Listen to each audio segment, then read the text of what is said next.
sarado yung EDSA kanan or Green Hills yun na. Diretso ngayon ang Green Hills, tapos ngayon, E-Road, ay tama ba? E-Road. Tas kaliwa ng ano. Timog. Another possibility is pumasok sila sa White Plains, tapos all the way Katipunan, kumaliwa na lang doon sa UP, labas sila Commonwealth. All the way around talaga. Lalayo lang isang talaga, pero possibility, malayo walang traffic. isa pa, kung wala kang gagawin mo na kayo malis.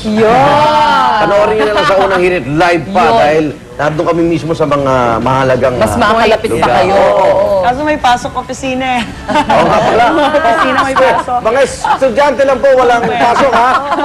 Sorry. High school. Huwag daw kayo pumasok, sabi ni Gan. College. Sorry. Okay, At next. hindi left na ng number coding. Uulitin ko kasi may magtatanong dun sa atin mamaya.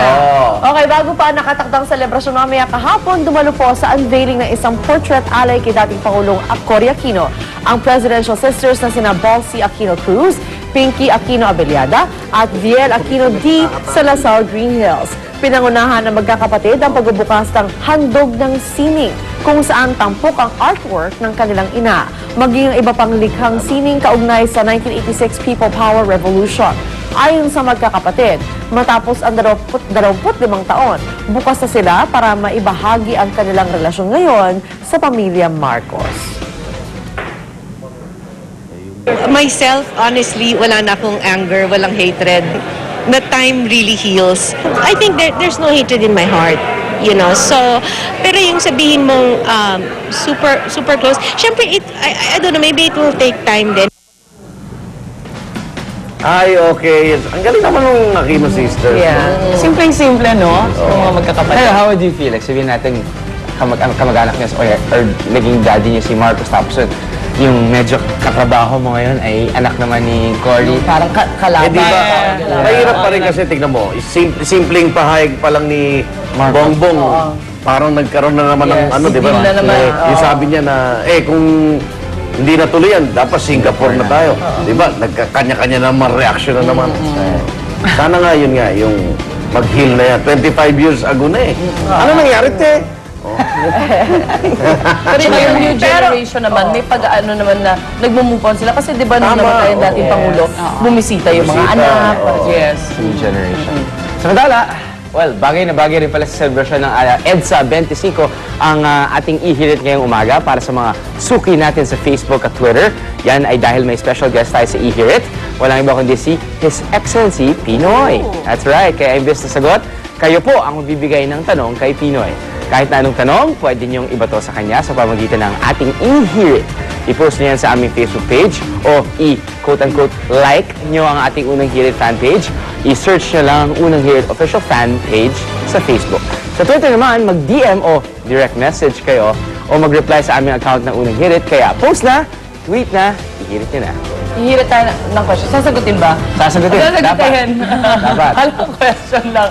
Alright, at ito naman dahil sarado nga ilang bahagi ng EDSA ngayong araw, ito ang pinakamainam na paraan para hindi kayo maipit sa traffic. Yan po ang MRT. Pero i-enjoy na po ang mababang pasahin yan dahil inilabas na ng DOTC ang fare matrix ng magiging dagdag pasahe sa MRT.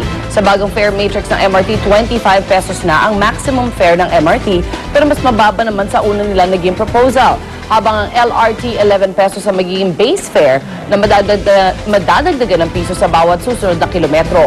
Lalabas na 30 pesos ang pinakamahal na singil sa single journey sa LRT 1. Habang sa LRT 2 naman may maximum fare na 25 pesos. Pero good news sa mga estudyante at senior citizens dahil may diskwento pa rin kayo sa pasay sa MRT at LRT. Ayon naman sa LRTA, wala pang petsa kung kailan ipatutupad ang bagong singil. At sa ibang balita naman, inilabas na ang sentensya kay Ilocos Sur. Legan tayo. That's Ilocos Sur Representative Ronald Singson sa kanyang kasong drug trafficking sa Hong Kong. Ang sentensya 1 taon at 6 na buwan ng pagkakakulong. Ayon sa judge na humawak ng kaso ni Singson, si Judge dapat daw ay 2 taon at 6 na buwan ng pagkakakulong dito kay Congressman, pero dahil sa paghain niya ng guilty plea at pagkakaroon ng good character, magandang personal na background, pinaikli ang kanyang parusa. Emosyonal ang pamilya ni Singson habang binabasa ang sentensya, bagyo umunay kasintahan ng kongresista na si Lovie Poe. Ang dahilan ng lan, no? Pero tanggap na raw ng ama ni Ronald na si Governor Chavit Singson ang desisyon ng korte Muli namang humingi ng paumani si Singson sa kanyang constituents at sa buong sambayan ng Pilipino sa kanyang naging kaso. Ayan, so lahat ng kanyang term, mukhang doon na lang niya sa-serve yun. So, yun na lang, Di ba, continue alis- to work. Hindi, babawasan yung araw na nakulong siya, ba't dinidinig yung kaso? Pero hindi ba siya magka-quit bilang kongresista? Hindi, tatanggalin siya eh. At magre-resign na rin Ah, doon. Well, magre-resign magre-resign. siya Unahan naman na doon. Oo, kasi by mere admission na ikaw ay drug trafficker, Automatic to. automatic expulsion yun. Oo. Dahil dapat di ba ang congressman may moral ano ka, Yes. tao. There's a possibility User na... nga lang, inaalis. So hindi na siya congressman ngayon kung automatic. Hindi, dapat, Hindi hindi. na. Dapat meron pang ano, proseso sa Kamara. So, pwede pa siya mag-apila pero ayaw ng tatay niya, di ba? Sabi ng tatay niya, para mas maganda, Sa wag korte na sa lang Hong para Kong. matapos na. Actually, swerte na nga siya dyan eh. Exactly. One and a half, maliit pa yan. Swerte na siya kasi ang Hong Kong, bilang bahagi na rin ng China, Oo. parusang kamatayan ng, di ba? Totoo. Sabi niya dapat. Oo. At ano, I'm sure maganda-ganda na rin yung tutulugan yan dyan. Better than here, better than here. Swerte na rin Tsaka siya. naka-house arrest siya, di ba? Samantala, umabot na po sa 14 ang bilang ng mga Pinoy na nawawala matapos tamaan ng malakas na lindol dyan po sa Christchurch, New Zealand. 12 Pinoy ang pinaniniwalaang na-trap sa CTV building kung saan pansamantalang itinigil ang operasyon dahil sa pangambang tuluyang gumuho ang building. Bukod pa rito, 2 Pinoy ang pinaniniwalaang na-trap din po malapit sa naturang gusali. Kaya naman sa kabila ng pagbaling ngayon sa search and recovery mode ng mga otoridad sa Christchurch, hindi pa rin nawawala ng pag-asa ang ating gobyerno. Formal na nanawagan sila sa New Zealand government na ituloy ang rescue operation sa gumuhong gusali para mailigtas pa ang ating mga kababayan. Okay, ngayon naman mga igan, silipin na po natin ang paghahanda po sa EDSA People Power Monument. Magiging sentro po yan ang pagdiriwang ngayong araw para sa EDSA na nagdiriwang po o ginuguhita ang kanilang ika-25 taon. At nandun po si Susan Enriquez. Susan! Yes, Arnold, good morning. Good morning, Good morning. mga kapuso. Good morning. Dito po tayo sa People Power Monument kung saan mamaya po alas 7:30 ng umaga ay magkakaroon po ng misa kaugnay nga ng pagdiriwang na ika-25 taong anibersaryo ng EDSA People Power 1. Yan, nakikita ho natin ngayon, abalang-abala na dito yung lahat, yung lalong-lalo na ho yung mga tauhan ng PSG dahil mismong si Pangulong Noynoy Aquino ang dadalo dito sa misang ito mamaya nga pong alas 7:30 ng gabi. At bukod ho dyan, talagang kakaiba ang pagdiriwang ngayon itong EDSA People Power 1 dahil kanina yung papunta pa ako dito, Arnold, mula doon sa may Ortigas, napakahaba ng mga kubol ng mga paninda, iba't ibang klase ng paninda, mukhang mapupuno ng mga paninda ito mamaya, mga gamit, mga pagkain, so magiging napakasaya nung pagdiriwang. Mamaya po, ihatid namin sa inyo kung ano ba yung mga kaganapan, ano ba yung mga programa na mangyayari po dito sa pagdiriwang na ika-25 taong anibersaryo ng EDSA People Power 1. Habang dito po ay nakaantabay na rin yung mga tauhan ng pulisya, mga sundalo para matiyak ang kaayusan at kaligtasan ng mga pupunta rito. At syempre para ho naman maging talagang maayos ang pagdiriwang natin dito sa EDSA People Power 1. So yan muna po ang mga kaganapan mula rito sa People Power Monument. Balik muna sa iyo, Igan.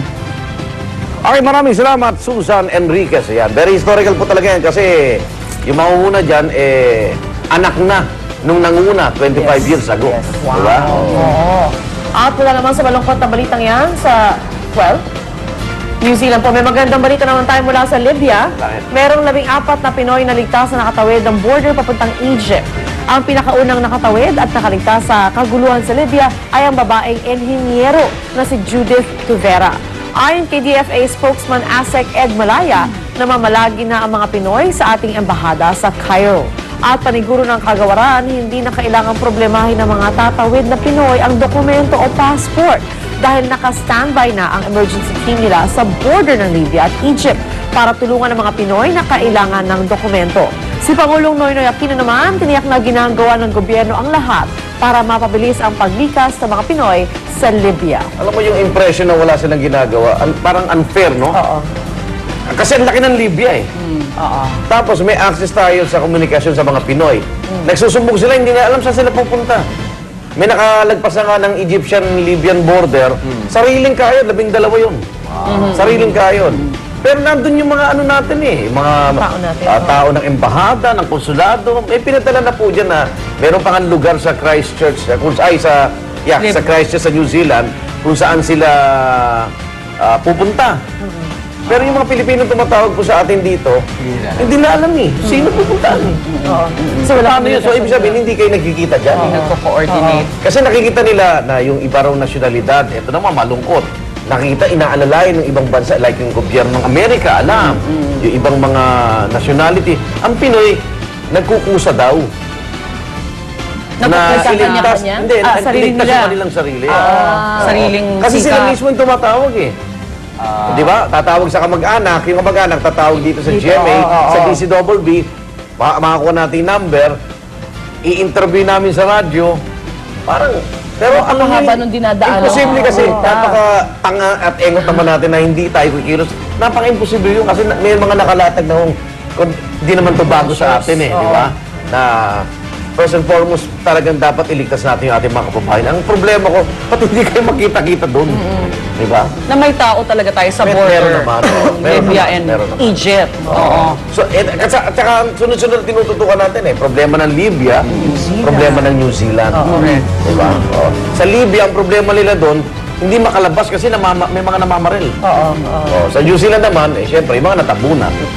May mga tao na galing sa embassy pag pinapadala natin doon, are they assured of their safety? Kasi nga doon sa Libya ngayon, medyo magulo na lahat eh. They don't know which one is which. Hindi nila alam kung sino yung kasama ng gobyerno, sino yung ordinaryong tao. What assurance do they have that they're actually safe also? There's no Diba? They have to assurance save maybe, themselves as pero well. probably because all of them will probably be together, tsaka there will be assistance dun sa embahada doon na probably better off than kung nasa bahay lang sila. I hope. Sa ibang balita naman, isang controversial na ordinansa ang inilabas ng Barangay Ayala, Alabang.